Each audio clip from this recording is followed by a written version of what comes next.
कल मैं एक स्कैम में फंसते फंसते बचा। ये कोई ओटीपी या फिर डिलीवरी मैन वाला छोटा मोटा स्कैम नहीं था। मुझे डिजिटली अरेस्ट करने की कोशिश की गई। सुनने में अजीब लग रहा है ना? प्रोसेस जानेंगे तो आपके भी पैरों तले जमीन खिसक जाएगी। इसलिए इस वीडियो को एंड तक जरूर देखिएगा और ज्यादा से ज्यादा लोगों तक शेयर कीजिएगा, जिससे कि आप भी अर्श से फर्श पर पहुंचने से बच सके। बीते दिनों बहुत से डिजिटल अरेस्ट के मामले देखने को मिले हैं, फिर चाहे वो वर्धमान ग्रुप के chairman and managing director MP Oswal के साथ हुआ 7 करोड़ का स्कैम हो, या फिर मध्य प्रदेश की महिला का 5 दिनों तक डिजिटली अरेस्ट रहने के बाद 46 लाख रुपए गंवाना। ये सारे केसेस हम एक कान से सुनते हैं और दूसरे कान से निकाल देते हैं, या फिर इन पर कुछ ज्यादा ध्यान नहीं देते। लेकिन जब खुद के साथ ऐसा स्कैम होता है तो उसे भुलाना नामुमकिन हो जाता है। मैं शॉर्ट में बताता हूं कि मेरे साथ क्या हुआ। कल मुझे एक अननोन नंबर से कॉल आया। सामने वाले व्यक्ति ने अपने आप को सीबीआई अधिकारी बताते हुए मुझसे कुछ बेसिक इन्फॉर्मेशन ले ली। मैंने भी दे दी।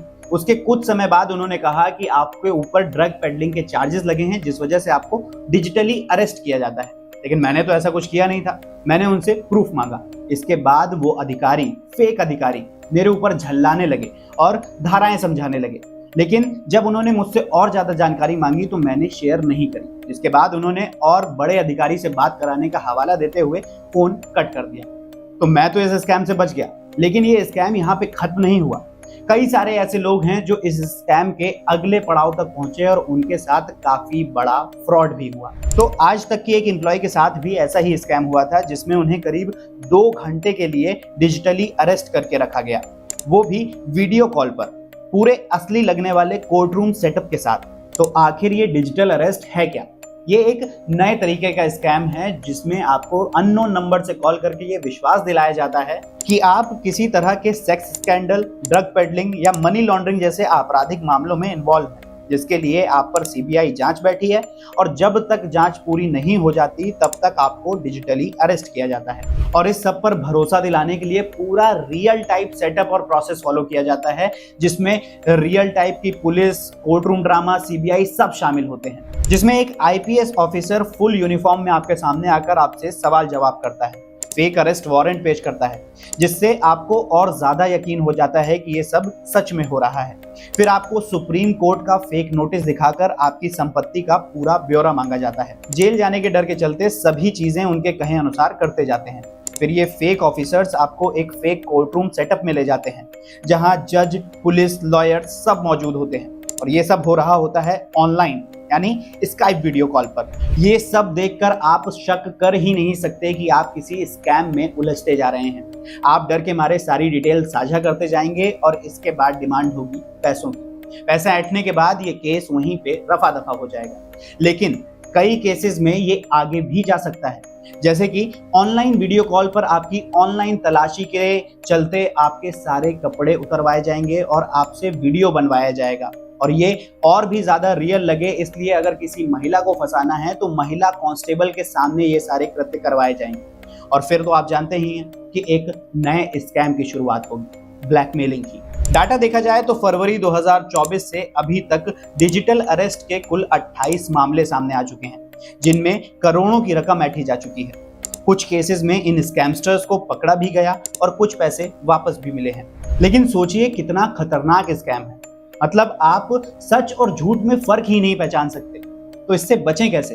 देखिए, सबसे पहले तो एक बात समझ लीजिए कि भारतीय कानून व्यवस्था में डिजिटल अरेस्ट नाम की चिड़िया का कोई अस्तित्व ही नहीं है। तो अगर कोई ऐसे कॉल करके आपको धमकाता है तो उसे वहीं सीधा कर दें। और एक और बात, अगर आप किसी सेक्स स्कैंडल या ड्रग पेडलिंग के मामले में फंसे भी हैं तो सीबीआई या पुलिस आपके घर आकर आपको उठाकर ले जाएगी और डंडे बजाकर आपसे जानकारी निकलवाएगी, ना कि ऑनलाइन पैसे ट्रांसफर करवाकर। दूसरा, अगर आपने कुछ गलत किया ही नहीं है तो उसके लिए डरना क्यों है? लेकिन अपने यहाँ एक बहुत बड़ा इशू भी तो है कि लोग इज्जत जाने के डर से ज्यादा डरते हैं, बजाय किसी स्कैम में फंसकर कंगाल होने के। तो पहले तो इस माइंडसेट को बदलना पड़ेगा। अगर कुछ गलत नहीं किया है तो उसके लिए शर्मिंदा क्यों हूं भाई। तीसरा ये कि अपने सेल फोन में ट्रू कॉलर इंस्टॉल कीजिए, जिससे कि ये पहले ही पता चल जाए कि फोन कॉल जेन्युइन है या फिर फेक। चौथा और आखिरी पॉइंट ये है कि अगर आप किसी भी स्कैम में फंस चुके हैं तो सबसे पहले पुलिस स्टेशन जाएं, वहां पर FIR दर्ज कराएं, जिससे कि उन स्कैमस्टर्स को पकड़ा जा सके और बाकी लोगों को इस स्कैम में फंसने से बचाया जा सके। अब जाते जाते ये भी देख लीजिए कि और ऐसे कौन से स्कैम्स हैं जो लोगों को कंगाल कर रहे हैं। तो पहला है न्यूड कॉल। एक वीडियो कॉल आएगा, उठाते ही लड़कियों का न्यूड वीडियो दिखाकर आपका स्क्रीनशॉट ले लिया जाएगा। फिर शुरू होगी ब्लैकमेलिंग। इसके लिए सिंपल है, अननोन वीडियो कॉल्स उठाने से बचें। Fake parcel. एक डिलीवरी बॉय आएगा, जबरदस्ती आपको पार्सल थमाने की कोशिश करेगा, फिर OTP की डिमांड करेगा और चंद मिनटों में आपके अकाउंट से सारे पैसे उड़ जाएंगे।